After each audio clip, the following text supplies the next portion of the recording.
도쿄의 한 출판사 편집부에서 컴퓨터 모니터를 응시하고 있는 중년 남성이 있습니다. 다카하시 켄지.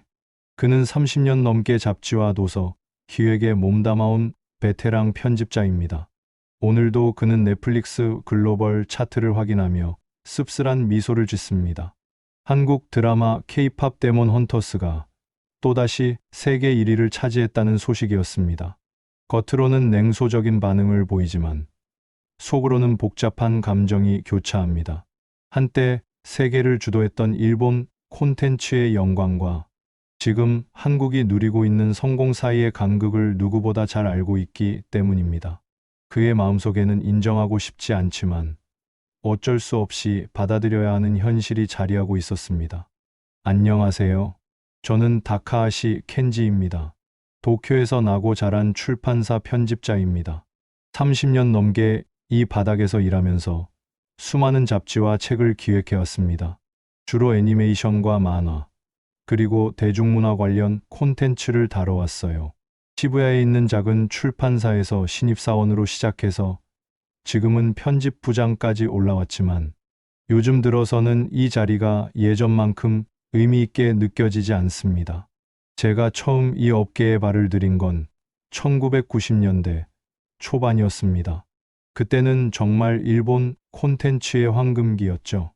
버블 경제의 여운이 아직 남아있던 시절이기도 했고, 무엇보다 일본의 애니메이션과 만화가 전 세계를 휩쓸고 있던 시대였거든요.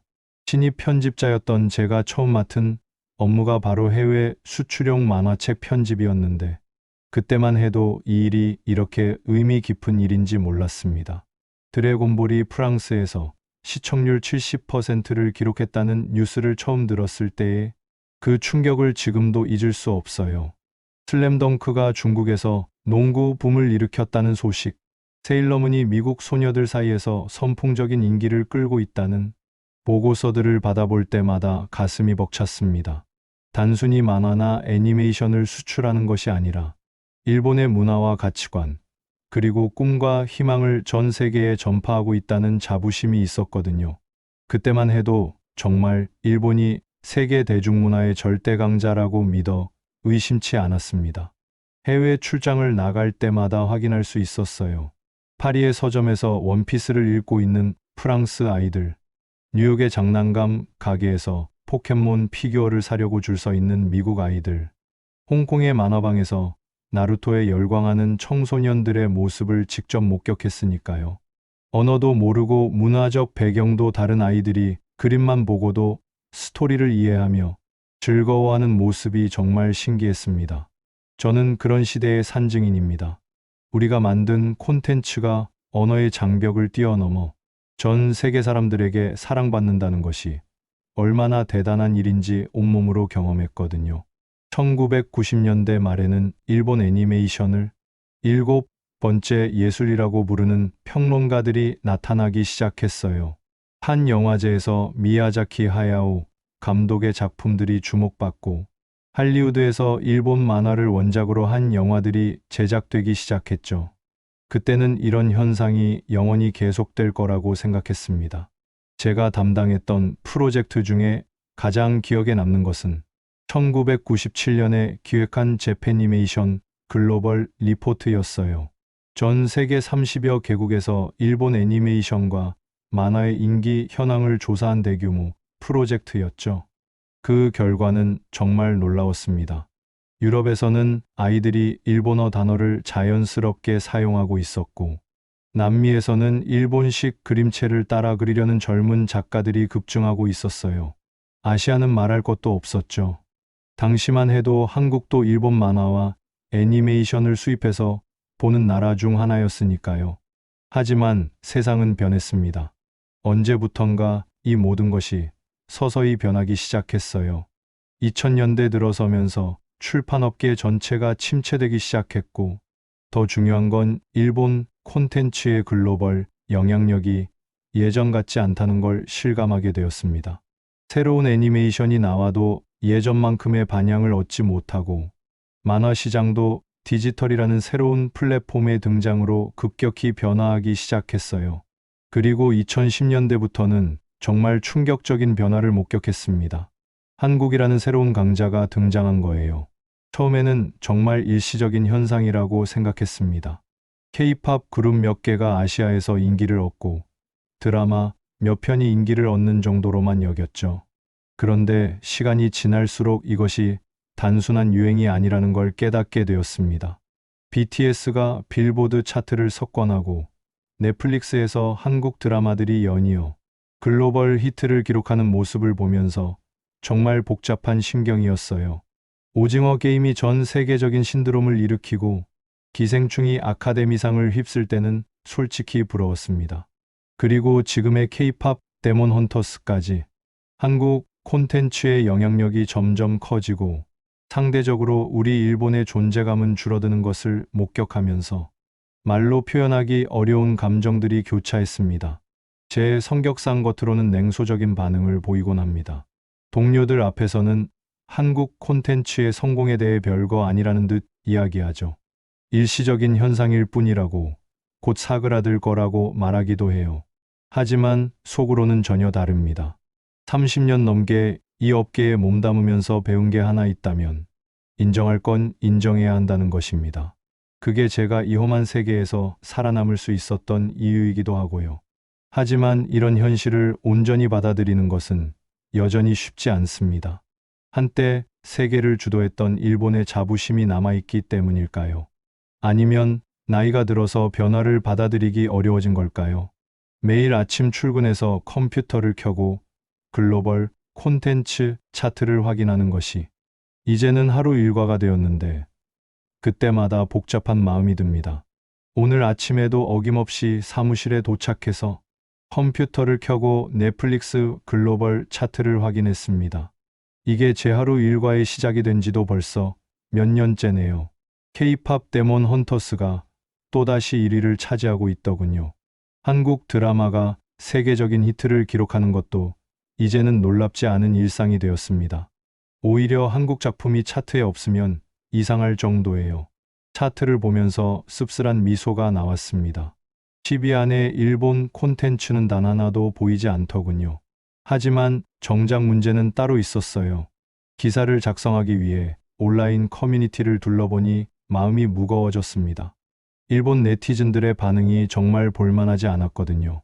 두 채널부터 시작해서 야후, 재팬 댓글까지 한국 콘텐츠의 성공에 대한 반응들이 넘쳐나고 있었는데 그 내용이 참으로 민망했습니다. 김밥은 원래 일본의 마키즈시를 베낀 것이다. K-팝은 결국 일본 아이돌 문화를 따라한 것에 불과하다. 한국 드라마의 연출 기법은 모두 일본 드라마에서 가져온 것이다 라는 식의 댓글들이 끝없이 올라오고 있었어요. 심지어 한국인들이 한자를 쓰는 것부터가 일본 문화의 영향이라는 황당한 주장까지 나오더군요. 이런 글들을 하나하나 읽다 보니 정말 부끄러운 마음이 들었습니다.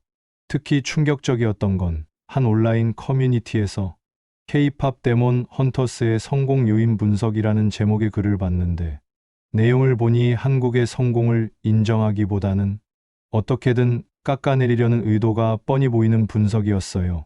스토리가 뻔하다. 캐릭터 설정이 일본 애니메이션의 아류다. 음악도 J-팝의 변형에 불과하다. 같은 식으로 말이죠. 댓글도 마찬가지였습니다. 일시적인 유행일 뿐, 곧 사그라들 것. 서구권에서는 진짜 인기가 없다. 같은 근거 없는 주장들로 가득했어요. 이런 반응들을 보면서 저는 계속해서 씁쓸한 웃음을 지을 수밖에 없었습니다. 30년 전만 해도 우리 일본이 세계 무대에서 당당하게 우리만의 색깔로 승부했던 나라인데 이제는 다른 나라의 성공을 깎아내리려고만 하는 모습이 정말 안타까웠거든요. 마치 자신의 실력으로 경쟁하는 대신 상대방을 헐뜯는 것으로 위안을 삼는 것처럼 보였어요. 편집부에서 이런 기사들을 정리하면서 계속 생각이 났습니다. 과연 우리는 언제부터 이렇게 방어적인 자세를 취하게 되었을까? 1990년대만 해도 일본 콘텐츠가 전 세계에서 성공할 때 다른 나라들도 비슷한 반응을 보였을까요? 물론 그런 경우도 있었겠지만 적어도 우리는 그런 반응에 신경 쓰지 않고 더 좋은 작품을 만드는 데 집중했었죠. 그런데 지금은 왜 이렇게 질투와 견제에만 매달리는 걸까요? 더 충격적인 건 이런 반응이 일부 극단적인 네티즌들에게만 국한된 것이 아니라는 점이었어요. 제가 평소 존경하던 선배 편집자도 비슷한 말을 하더군요. 한국 콘텐츠는 마케팅이 과대 포장된 것뿐이야.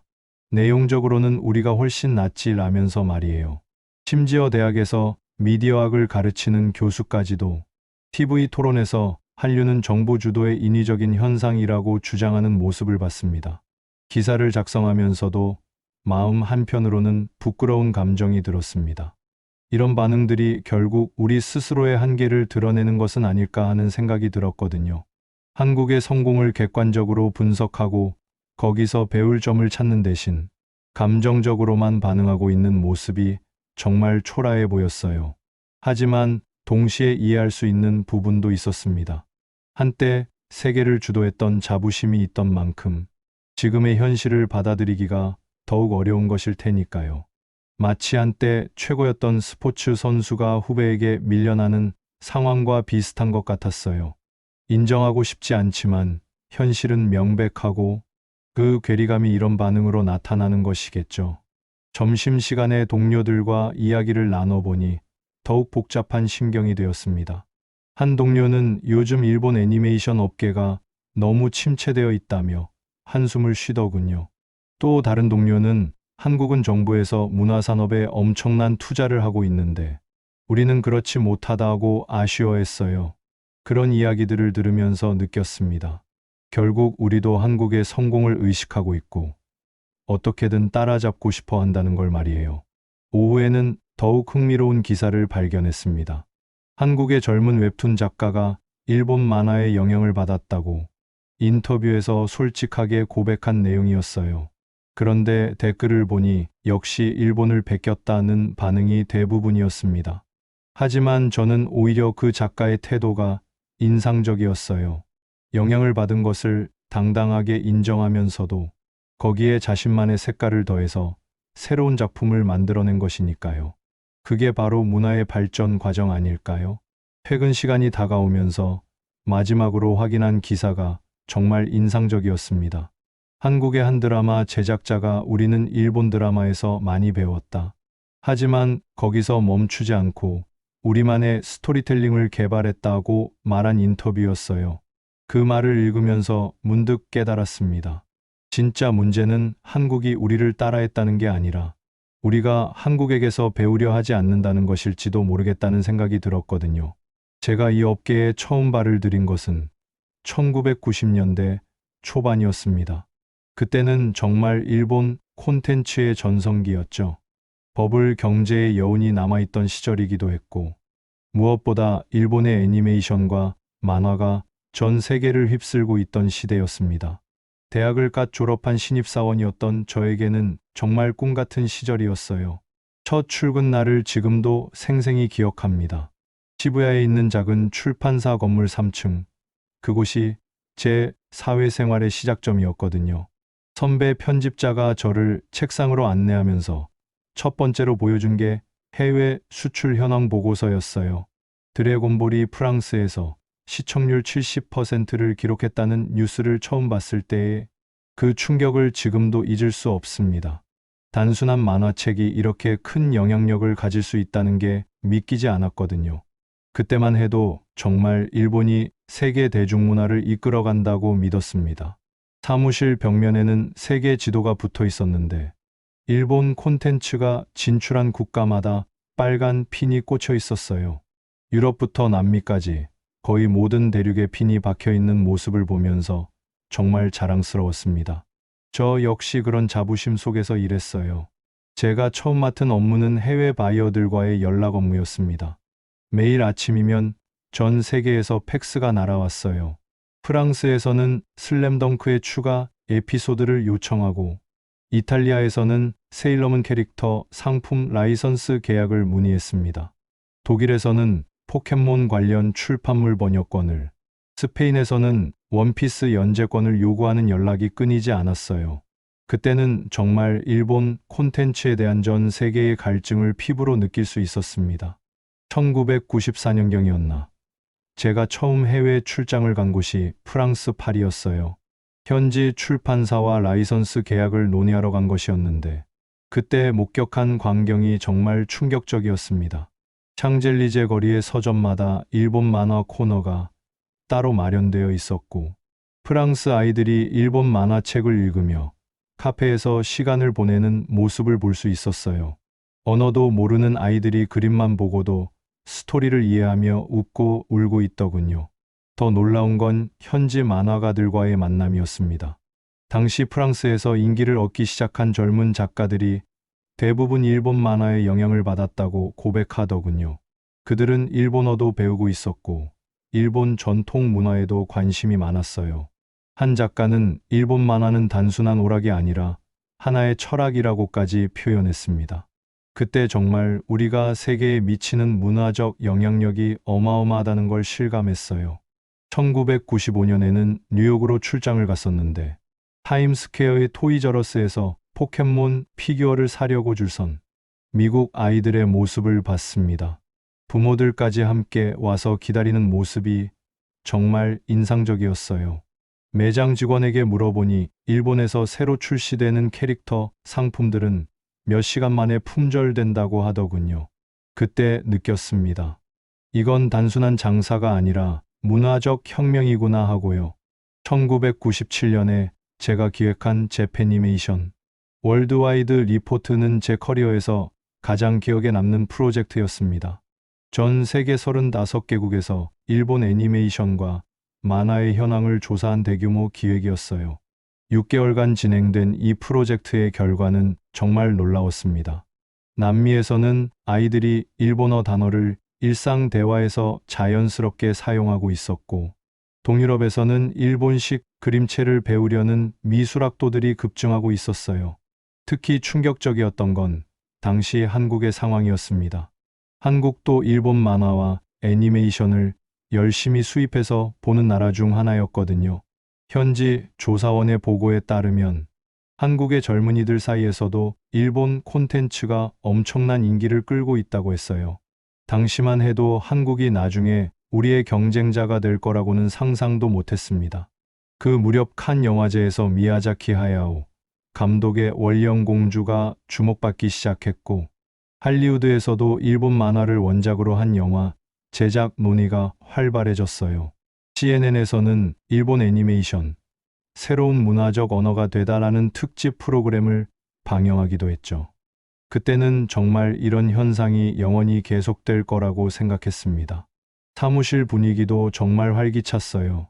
신입사원들이 들어올 때마다 세계를 상대로 하는 일이라는 자부심을 가지고 시작했거든요.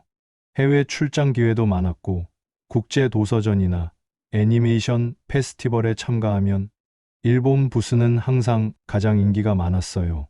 각국의 바이어들이 줄을 서서 미팅을 요청하는 모습을 보면서 정말 뿌듯했습니다. 하지만 2000년대에 들어서면서 조금씩 변화의 조짐이 보이기 시작했어요. 출판업계 전체가 침체되기 시작했고, 무엇보다 일본 콘텐츠에 대한 해외의 반응이 예전만 못하다는 느낌이 들었습니다. 새로운 애니메이션이 나와도 예전만큼의 임팩트를 주지 못했고, 해외에서 오는 주물량도 점점 줄어들었어요. 그리고 2010년대부터는 정말 충격적인 변화를 목격했습니다. 처음에는 K-팝이 아시아 몇 개국에서 인기를 얻는 정도였는데, 시간이 지나면서 그 영향력이 점점 커지더군요. 2012년 싸이의 강남 스타일이 전 세계적인 히트를 기록했을 때는 솔직히 일시적인 현상이라고 생각했어요. 하지만 그 이후 BTS, 블랙핑크 같은 그룹들이 연이어 글로벌 성공을 거두는 모습을 보면서 이게 단순한 우연이 아니라는 걸 깨달았습니다. 가장 충격적이었던 순간은 2020년 기생충이 아카데미상을 휩쓸었을 때였어요. 그때까지만 해도 아시아 영화 중에서 세계적인 인정을 받는 건 일본 영화의 전유물이라고 생각했거든요. 구로사와 아키라부터 시작해서 이마무라 쇼에이, 그리고 미야자키 하야오까지. 그런데 한국 영화가 그 자리를 차지하는 모습을 보니 정말 시대가 바뀌었다는 걸 실감했습니다. 그리고 지금 한국이 우리가 한때 누렸던 그 자리에 당당히 서 있는 모습을 보게 되었네요. 그날 저녁 평소보다 조금 늦게 집에 도착했습니다. 하루 종일 한국 콘텐츠 관련 기사들을 정리하느라 머리가 복잡했거든요. 현관문을 열고 들어서는데 거실에서 익숙한 음악 소리가 들려왔어요. 아, 또 한국 드라마구나 하고 생각하며 거실로 향했습니다. 대학생인 아들 유타가 소파에 앉아 노트북으로 뭔가를 열심히 보고 있더군요. 제가 들어가니까 반갑게 인사를 건넸어요. 그런데 이어진 말이 제게는 충격이었습니다. 이번 주말에 한국 라면을 먹으면서 K-팝 데몬 헌터스를 같이 보자고 하는 거예요. 심지어 아빠, 이 드라마 정말 재밌어요. 스토리도 탄탄하고 OST도 최고예요 라면서 신나게 설명하기 시작했습니다. 아들이 한국 드라마에 푹 빠져 있다는 건 이미 알고 있었지만 이렇게 직접적으로 제안을 받으니 기분이 정말 복잡했어요. 30년 넘게 일본 콘텐츠를 다뤄온 아버지에게 한국 드라마를 같이 보자고 하다니 제 자존심이 상했다고 해야 할까요? 아니면 시대의 변화를 실감했다고 해야 할까요? 아빠는 바빠서 라고 얼버무리려던 찰나 유타가 계속 이야기를 해나갔어요. K-팝 데몬 헌터스가 얼마나 혁신적인 작품인지, 음악과 스토리가 어떻게 완벽하게 결합되어 있는지, 캐릭터들의 심리 묘사가 얼마나 섬세한지를 열정적으로 설명하더군요. 그 모습을 보면서 문득 제가 젊은 시절 드래곤볼에 대해 이야기할 때와 똑같다는 생각이 들었어요. 거실로 완전히 들어가니 더 충격적인 광경이 기다리고 있었습니다. 아내 미유키가 텔레비전 앞에 앉아서 BTS의 콘서트 영상을 보고 있었거든요. 한국어를 전혀 모르는 아내가 그들의 노래에 맞춰 어설프게 따라 부르는 모습을 보니 더욱 당황스러웠어요. 특히 다이너마이트라는 노래를 부르면서 몸까지 흔들고 있는 모습을 보니 정말 기가 막혔습니다. 여보, 이 그룹 정말 매력적이에요. 춤도 잘 추고 노래도 좋고 무엇보다 가사가 희망적이라서 기분이 좋아져요 라고 아내가 말하더군요. 그러면서 며칠 전에 온라인으로 BTS 관련 굿즈를 주문했다고 자랑스럽게 이야기했어요. 포토카드며 키링이며 각종 기념품들을 보여주면서 말이죠. 저는 그 자리에 서서 정말 묘한 기분이 들었습니다. 제가 30년 넘게 일본 콘텐츠를 다뤄온 사람인데 정작 우리 가족은 일본 문화보다 한국 문화에 더 가깝게 지내고 있다는 현실이 정말 씁쓸했거든요. 언제부터 이렇게 된 걸까요? 제가 너무 일에만 매몰되어 있는 동안 가족들은 이미 새로운 문화의 물결에 휩쓸려 있었던 거네요. 저녁 식사 시간은 더욱 힘들었습니다. 유타는 계속해서 한국 아이돌 그룹들의 이야기를 했어요. 어떤 그룹이 빌보드에서 몇 위를 기록했는지, 누구의 솔로 앨범이 얼마나 좋은지, 최근에 나온 뮤직비디오가 얼마나 혁신적인지에 대해 정말 전문가 수준으로 설명하더군요. 그 모습을 보면서 한편으로는 젊은 세대가 좋은 문화를 즐기는 것에 대해 기쁘기도 했지만 다른 한편으로는 왜 그 문화가 우리 일본 것이 아닌지에 대한 아쉬움이 컸어요. 특히 충격적이었던 건 유타가 일본의 최근 아이돌 그룹들에 대해서는 별로 관심이 없다는 걸 알았을 때였어요. 일본 아이돌들은 좀 구식 같아요. 한국 아이돌들만큼 글로벌하지도 않고 라고 말하는 걸 들으니 정말 마음이 아팠습니다. 제가 그동안 일본 대중문화의 우수성을 믿고 일해왔는데 정작 제 아들은 그런 생각이 전혀 없다는 게 충격이었어요. 아내도 마찬가지였습니다. 최근에 본 한국 드라마들에 대한 이야기를 정말 신나게 하더군요. 사랑의 불시착부터 시작해서 이태원 클라스, 오징어 게임, 그리고 지금의 K-팝 데몬 헌터스까지 각 작품의 스토리와 배우들, 그리고 OST에 대해 정말 자세히 알고 있었어요. 반면에 일본 드라마에 대해서는 거의 언급이 없었죠. 한국 드라마는 정말 재밌어요. 스토리도 탄탄하고 배우들도 매력적이고 무엇보다 음악이 너무 좋아서 드라마를 다 본 후에도 OST를 계속 듣게 되더라고요 라고 아내가 말했습니다. 그러면서 휴대폰을 꺼내서 자신이 만든 K-드라마 OST 플레이리스트를 보여주더군요. 정말 많은 곡들이 저장되어 있었어요. 더 놀라운 건 아내와 아들이 한국 음식에도 관심이 많다는 걸 알게 된 거였어요. 최근에 근처에 새로 생긴 한국 치킨집을 다녀왔다면서 그곳 치킨이 얼마나 맛있었는지 자랑하더군요. 심지어 집에서도 한국 라면을 사다가 끓여 먹는다고 했어요. 냉장고를 열어보니 정말로 신라면, 불달볶음면 같은 한국 라면들이 가득 들어 있었습니다. 여보, 요즘 한국 문화가 정말 대단한 것 같아요. 음식도 맛있고, 드라마도 재밌고, 음악도 좋고, 우리도 한번 한국 여행을 가볼까요? 라고 아내가 제안했을 때는 정말 말문이 막혔어요. 30년 전만 해도 아시아 여행이라고 하면 태국이나 홍콩을 생각했는데, 이제는 한국이 가장 인기 있는 여행지가 되었다는 걸 실감했습니다. 저는 그 자리에서 아무 말도 할 수 없었어요. 가족들과 함께 이야기를 나누고 싶었지만 한편으로는 제 자존심이 허락하지 않았습니다. 30년 넘게 일본 콘텐츠의 우수성을 믿고 일해온 제가 한국 문화에 대해 긍정적으로 이야기하는 게 쉽지 않았거든요. 그렇다고 가족들의 취향을 부정할 수도 없는 상황이었고요. 결국 저는 피곤해서 먼저 쉬겠다고 말하고 방으로 들어갔습니다. 침실에 누워서도 계속 생각이 났어요. 우리 집안에서 일본 문화에 대한 이야기는 거의 나오지 않는데 한국 문화에 대한 이야기는 끊이지 않는다는 현실. 이것이 바로 지금 일본이 처한 현실이구나 하는 생각에 잠길 수밖에 없었습니다. 그리고 무엇보다 제가 그동안 업무에만 매몰되어 가족들과 충분히 소통하지 못했다는 아쉬움도 들었어요. 만약 제가 좀 더 가족들과 함께 시간을 보내고 대화를 나눴다면 지금과는 다른 상황이었을까요? 그날 밤 잠들기 전에 문득 1990년대의 기억이 떠올랐습니다. 침실 옷장 깊숙한 곳에서 오래된 스크랩북을 꺼냈어요. 먼지가 쌓인 그 책자를 펼쳐보니 제가 처음으로 큰 성공을 거둔 기획의 흔적들이 고스란히 남아 있었습니다. 바로 1996년에 제작한 일본 만화 세계를 정복하다라는 특집호였죠. 그때만 해도 이런 제목을 붙이는 것이 전혀 과장이 아니었어요. 실제로 드래곤볼과 슬램덩크가 전 세계를 휩쓸고 있던 시절이었거든요. 특집호를 기획하면서 제가 직접 해외 취재를 다녔던 기억이 생생합니다. 프랑스 파리의 FNAC 서점에서 일본 만화 코너 앞에 줄 선 아이들을 인터뷰하고 스페인 바르셀로나의 만화 카페에서 현지 독자들과 대화를 나눴던 그 순간들이 어제 일처럼 선명했어요.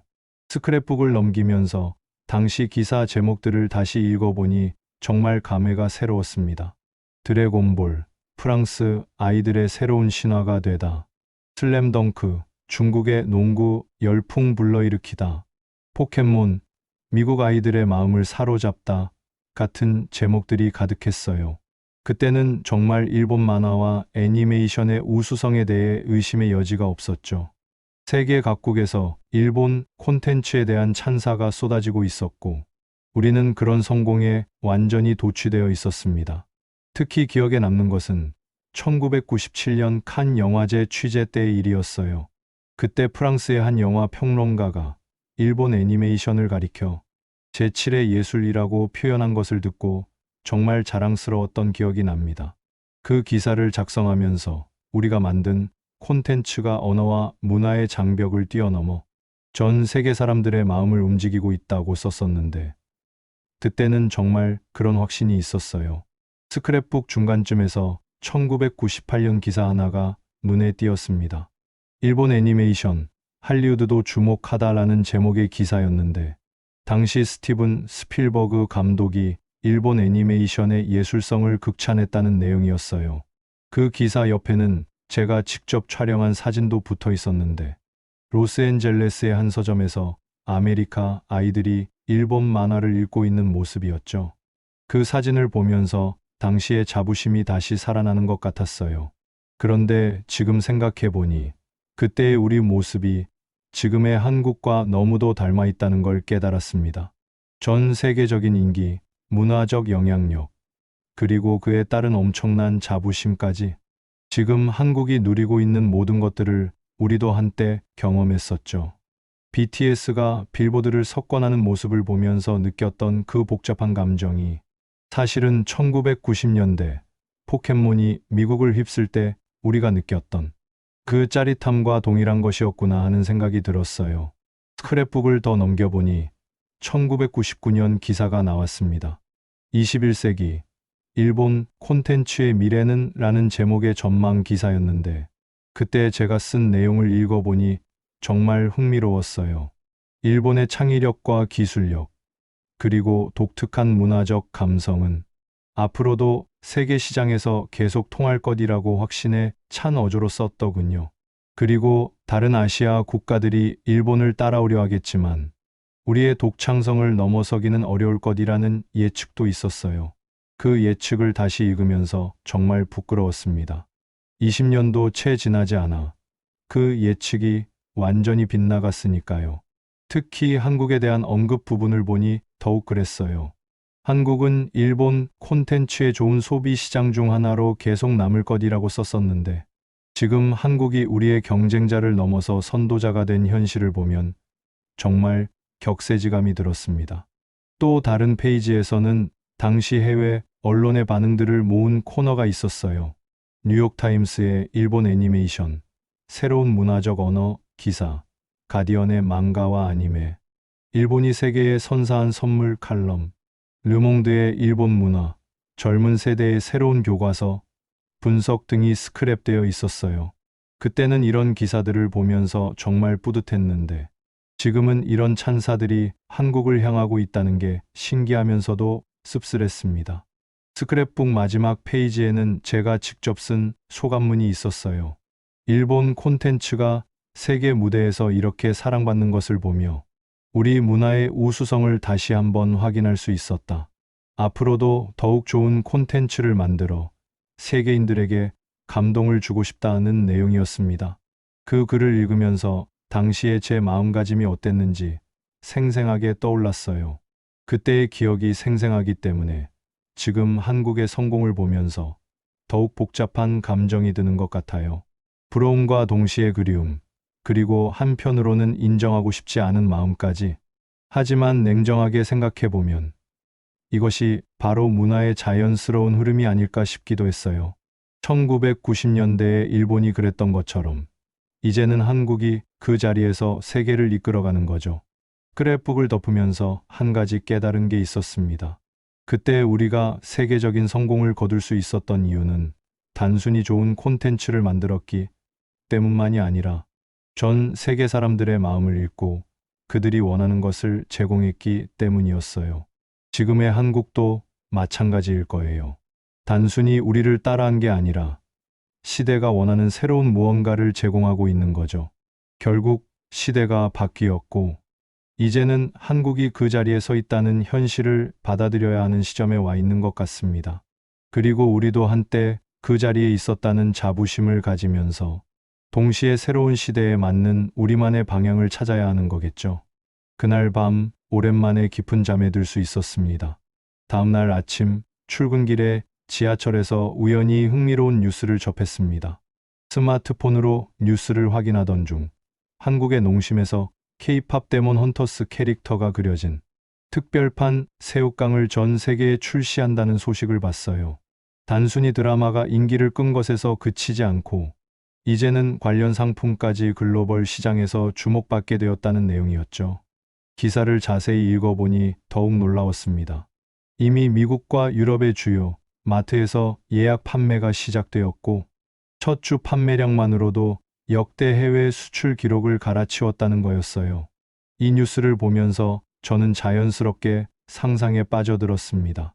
만약 지금도 일본이 세계 콘텐츠 시장을 선도하고 있었다면 어땠을까 하는 생각 말이에요. 지하철 안에서 눈을 감고 상상해 봤습니다. 아마도 일본의 과자 회사들이 인기 애니메이션 캐릭터를 활용해 전 세계에 제품을 수출하고 있었을 거예요. 포켓몬이나 드래곤볼, 원피스 캐릭터가 그려진 과자들이 뉴욕의 월마트와 파리의 까르푸에서 불티나게 팔리고 있었을 거고요. 상상은 계속 이어졌습니다. 맨해튼 한복판에 일본 음식점들이 줄지어 있고 현지인들이 2시간씩 기다려서 라멘을 먹고 있을 거예요. 런던의 젊은이들은 하라주쿠 패션을 따라 입고 다니고 베를린에서는 일본어 학원에 등록하려는 사람들로 대기 명단이 가득할 거고요. 전 세계 영화관에서는 최신 일본 애니메이션 영화가 상영되고 그 OST가 스포티파이 글로벌 차트를 장악하고 있었을 거예요. 더 구체적으로 상상해 봤습니다.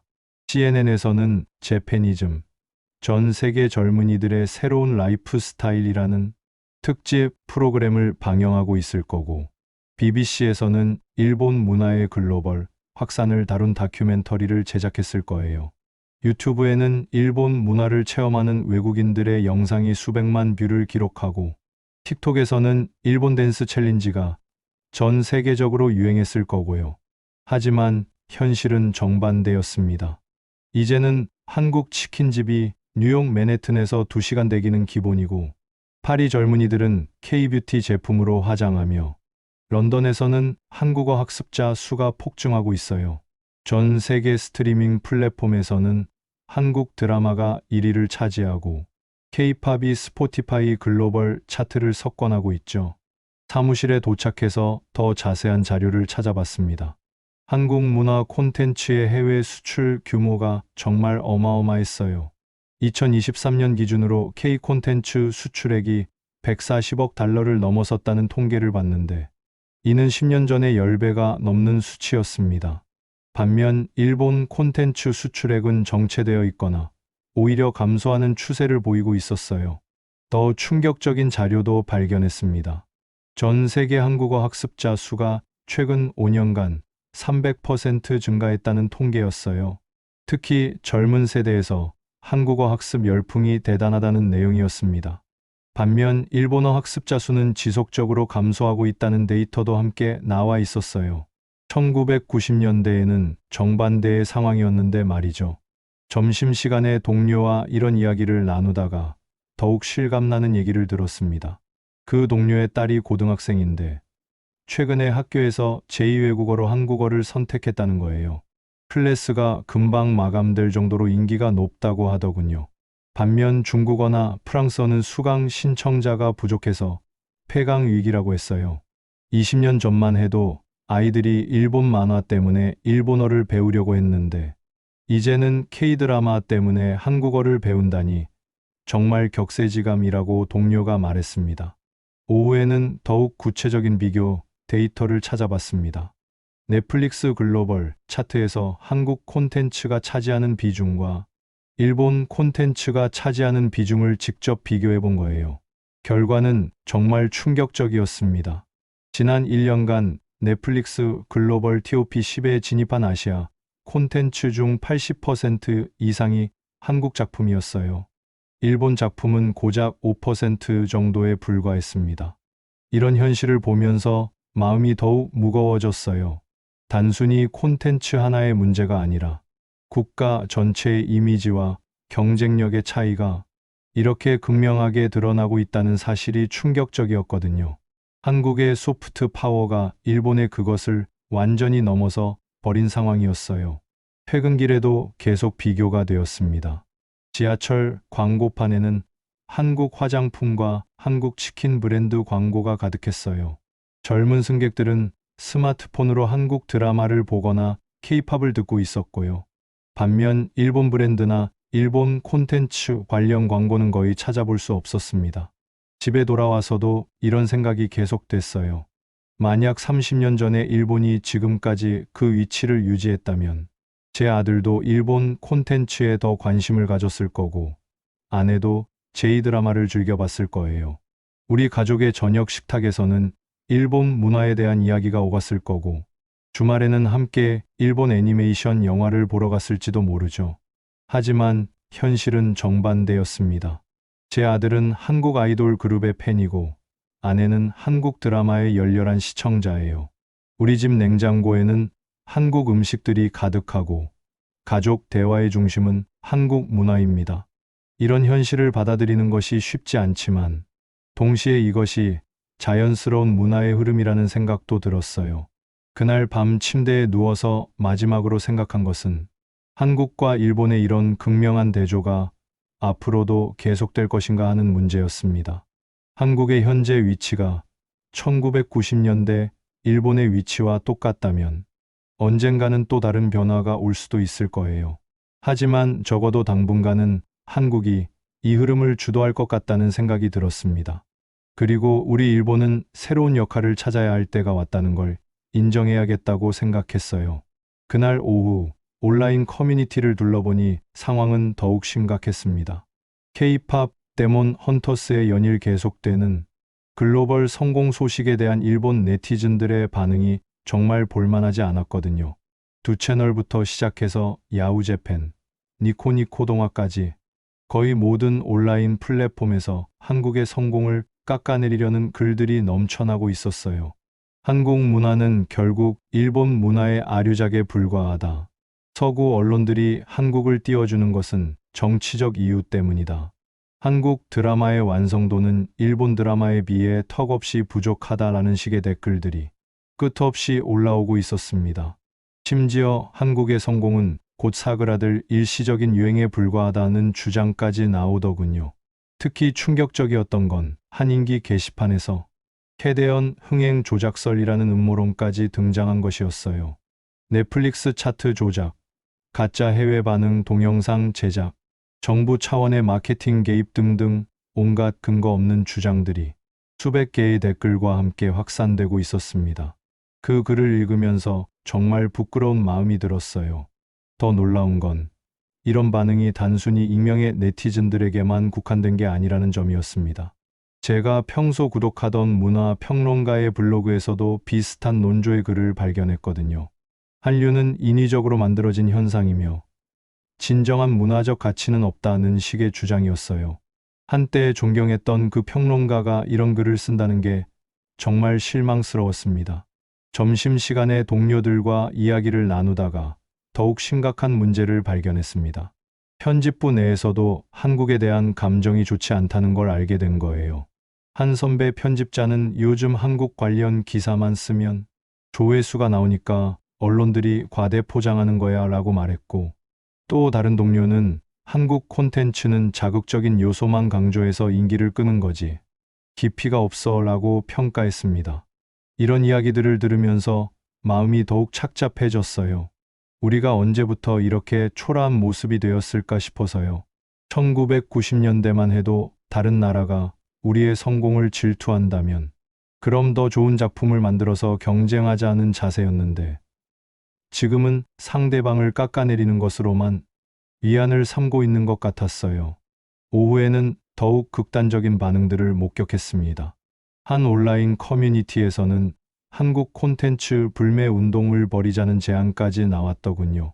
넷플릭스에서 한국 드라마를 시청하지 않기, 한국 제품 구매 거부하기, 한국 음식점 가지 않기 같은 내용들이었어요. 하지만 댓글을 보니 그래도 캐대어는 재밌던데 라는 솔직한 반응들도 섞여 있어서 많은 사람들이 내심으로는 한국 콘텐츠를 인정하고 있다는 걸 알 수 있었습니다. 가장 씁쓸했던 건 일본의 한 유명 만화가가 SNS에 올린 글이었어요. 요즘 젊은이들이 일본 만화보다 한국 웹툰을 더 좋아한다고 하니 정말 안타깝다. 우리 만화의 전통과 깊이를 모르는 것 같다는 내용이었죠. 그 글에는 수천 개의 좋아요가 달려 있었지만 댓글은 찬반이 극명하게 갈렸어요. 기성세대는 동조하는 반응이었지만 젊은 세대는 시대가 바뀌었는데 왜 못 받아들이냐는 비판적인 반응이 많았습니다. 퇴근길에 서점에 들렀는데 거기서도 변화를 실감할 수 있었어요. 만화 코너에서 한국 웹툰을 책으로 낸 것들이 가장 눈에 띄는 자리에 진열되어 있었고, 젊은 손님들이 그 책들을 집어드는 모습을 볼 수 있었습니다. 반면 일본 만화 코너는 상대적으로 한산했어요. 서점 직원에게 슬쩍 물어보니 요즘은 웹툰 관련 서적 매출이 기존 만화책을 넘어섰다고 하더군요. 집에 돌아와서도 이런 생각들이 머릿속을 떠나지 않았습니다. 저녁 뉴스에서는 한국의 또 다른 성공 소식이 나왔어요. 한국의 한 뷰티 브랜드가 일본 시장에서 급성장하고 있다는 내용이었습니다. 불과 몇 년 전만 해도 화장품은 일본이 아시아 최고였는데 이제는 한국 브랜드들이 일본 시장까지 점령하고 있다는 거였죠. 하지만 속으로는 다른 생각이 들었습니다. 질투는 곧 성공의 증거라는 말이 있잖아요. 만약 한국이 정말 별 볼 일 없는 존재였다면 이렇게까지 신경 쓰지도 않았을 거예요. 결국 우리가 이렇게 반응하는 것 자체가 한국이 성공했다는 것을 인정하는 셈이죠. 이런 생각을 하면서 스스로에게 솔직해져야겠다고 다짐했습니다. 가족들이 또다시 한국 콘텐츠에 대한 이야기를 나누는 것을 들으면서도 복잡한 마음이었어요. 한편으로는 가족들과 함께 이야기를 나누고 싶었지만 다른 한편으로는 제 자존심이 허락하지 않았습니다. 30년 넘게 일본 콘텐츠를 다뤄온 제가 한국 문화에 대해 긍정적으로 이야기하는 것이 정말 쉽지 않았거든요. 그날 밤 침대에 누워서 곰곰 생각해 봤습니다. 우리가 지금 보이는 이런 반응들이 과연 옳은 걸까? 상대방의 성공을 인정하지 않고 깎아내리기만 하는 것으로는 아무것도 해결되지 않는다는 걸 알면서도 감정적으로는 받아들이기가 어려웠어요. 하지만 동시에 깨달았습니다. 이런 모순된 감정이야말로 지금 일본 사회 전체가 겪고 있는 혼란의 축소판이라는 것을 말이에요. 결국 저는 가족들 앞에서 제 진짜 감정을 드러내지 못한 채 또 하루를 보냈습니다. 마음속으로는 한국의 성공을 어느 정도 인정하면서도 겉으로는 냉소적인 반응을 보일 수밖에 없는 제 자신이 한심하게 느껴졌어요.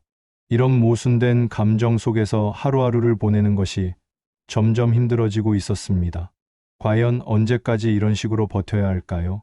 며칠 후 정말 예상치 못한 일이 일어났습니다. 토요일 아침 평소보다 늦게 일어나서 거실로 나왔는데 대학생인 아들 유타가 식탁에 앉아서 노트북으로 뭔가를 열심히 검색하고 있더군요. 처음에는 숙제를 하는 줄 알았는데 자세히 보니 한국 대학교 웹사이트들을 둘러보고 있었어요. 그것도 한국어과나 미디어학과 같은 학과들의 커리큘럼을 살펴보고 있더군요. 유타, 뭘 보고 있는 거야? 라고 물어봤더니 아들이 저를 보더니 진지한 표정으로 대답했습니다. 한국으로 유학을 가고 싶다는 것이었어요.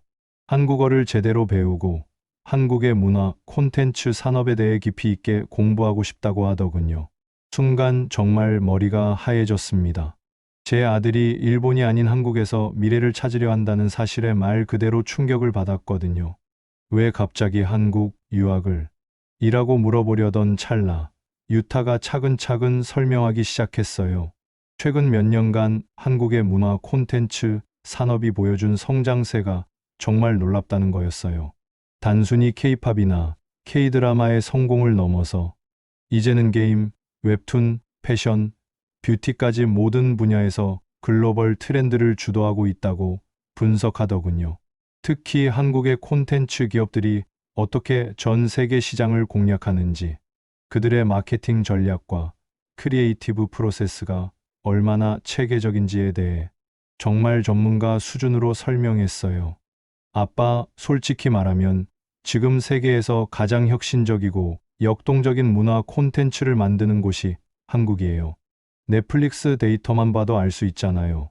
전 세계 사람들이 한국 콘텐츠를 찾고 있어요. 라고 유타가 말했습니다. 그러면서 자신이 조사한 자료들을 보여주더군요.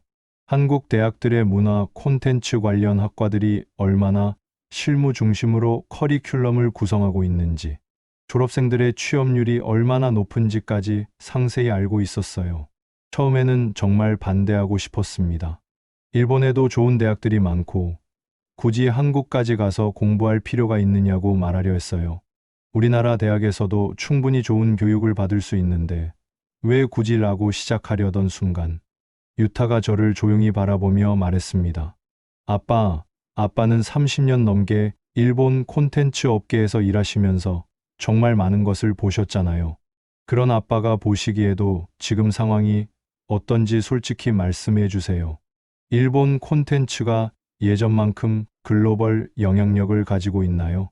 그 질문을 받고 저는 정말 할 말이 없었어요. 아들이 너무도 현실적이고 정확한 판단을 하고 있다는 걸 인정하지 않을 수 없었거든요. 30년간 이 업계에서 일하면서 누구보다 잘 알고 있었으니까요. 일본 콘텐츠의 현재 위치와 한국 콘텐츠의 급성장을 말이에요. 아내 미유키도 대화에 참여했습니다. 여보, 유타 말이 맞는 것 같아요. 요즘 젊은이들 사이에서는 정말 한국이 트렌드의 중심이에요. 제 친구들도 다들 한국 드라마 이야기만 하고 한국 화장품만 써요. 시대가 바뀐 것 같아요. 라고 말하더군요. 그 순간 저는 정말 많은 생각이 들었어요. 아들과 아내의 말이 틀리지 않다는 걸 누구보다 잘 알고 있었거든요. 하지만 동시에 30년간 쌓아온 제 정체성과 자부심이 흔들리는 느낌이었어요. 제가 평생 해온 일이 과연 의미가 있었던 걸까 하는 의구심까지 들었습니다. 그런데 유타의 다음 말이 저에게 큰 울림을 주었어요. 아빠, 저는 아빠를 정말 존경해요. 아빠가 일본 콘텐츠의 전성기를 직접 경험하고 그 성공을 이끌어낸 분이잖아요. 그런 경험과 노하우가 있는 아빠이기 때문에 지금 한국에서 일어나고 있는 일들을 더 정확하게 이해할 수 있을 거라고 생각해요. 그리고 그 경험을 바탕으로 제가 한국에서 무엇을 배워야 할지도 조언해 주실 수 있을 거고요.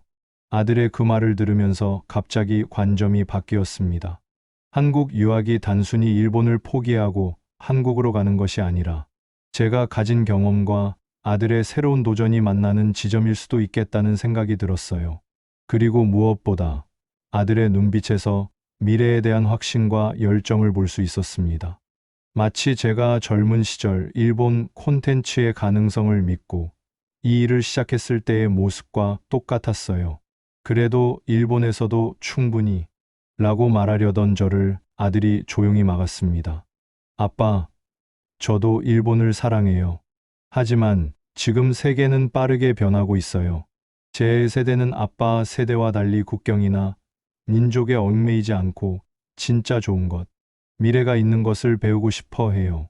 그게 한국에 있다면 한국으로 가야죠. 그게 제가 세계와 어깨를 나란히 할 수 있는 방법이라고 생각해요. 그 말을 들으면서 저는 정말 많은 것을 깨달았습니다. 제가 그동안 과거의 영광에만 매달려 있었다는 것, 그리고 젊은 세대는 이미 훨씬 더 열린 마음으로 세상을 바라보고 있다는 것을 말이에요. 유타가 말하는 세계와 어깨를 나란히 하고 싶다는 표현이 특히 인상적이었어요. 그것이야말로 제가 젊은 시절 가졌던 꿈이기도 했거든요. 그날 밤 혼자 방에서 곰곰 생각해 봤습니다.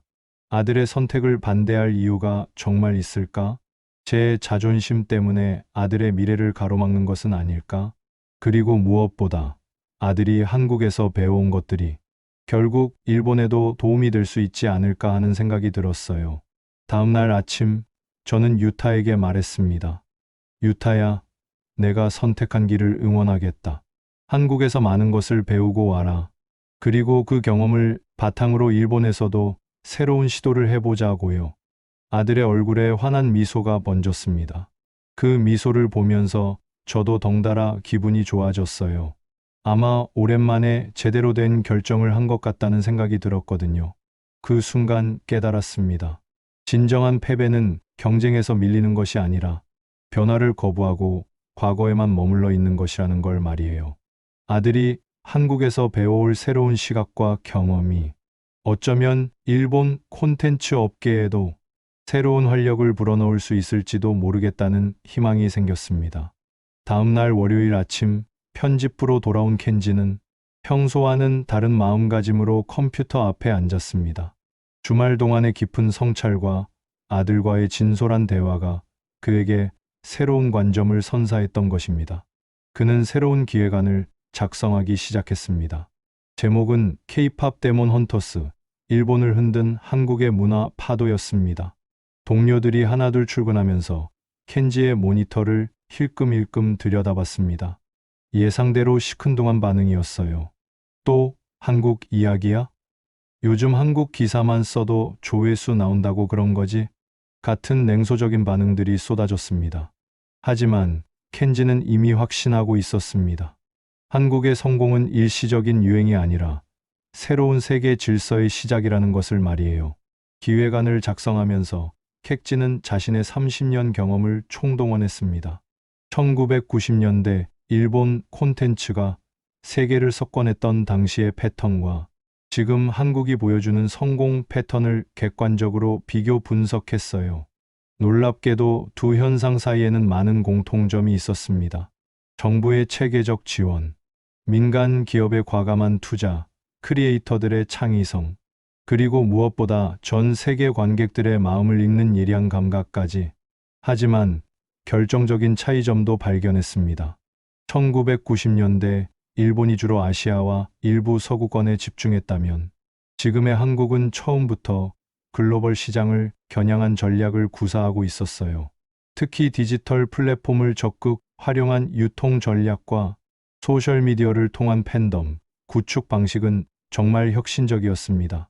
기획안 작성을 마치고 나서 켄지는 잠시 창밖을 바라봤습니다. 도쿄의 번화가 풍경은 여전히 활기차 보였지만 그 속에서 변화의 조짐들을 읽을 수 있었어요.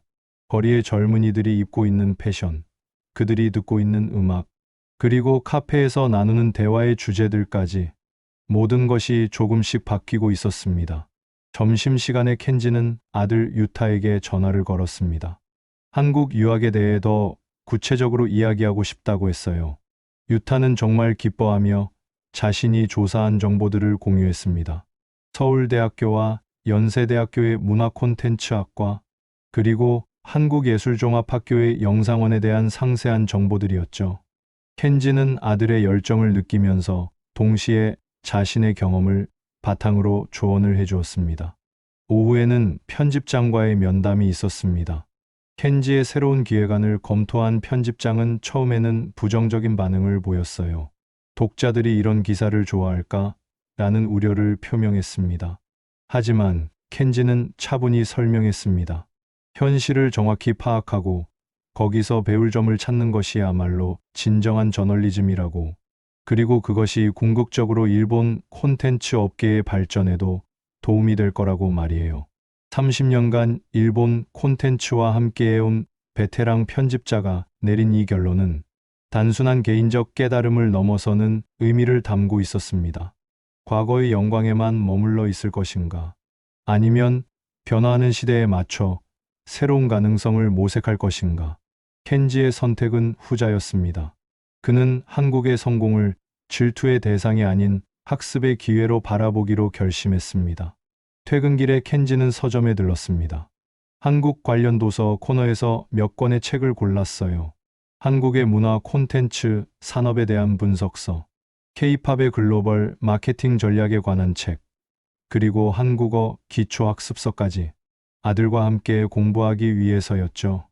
때로는 인정하기 어려운 현실 앞에서도 겸손하게 배우려는 자세가 새로운 시작의 열쇠가 될 수 있습니다. 켄지의 이야기는 국경과 세대를 넘나드는 문화의 힘과 열린 마음으로 세상을 바라보는 지혜에 대해 생각해 보게 합니다. 여러분도 이런 감동적인 이야기가 더 많이 알려지길 원한다면 좋아요 버튼을 눌러주시고 넘버원 코리아 구독해주세요. 여러분은 변화하는 세상 앞에서 어떤 선택을 하고 계신가요? 댓글로 여러분의 생각을 들려주시고 다음 이야기도 기대해 주세요.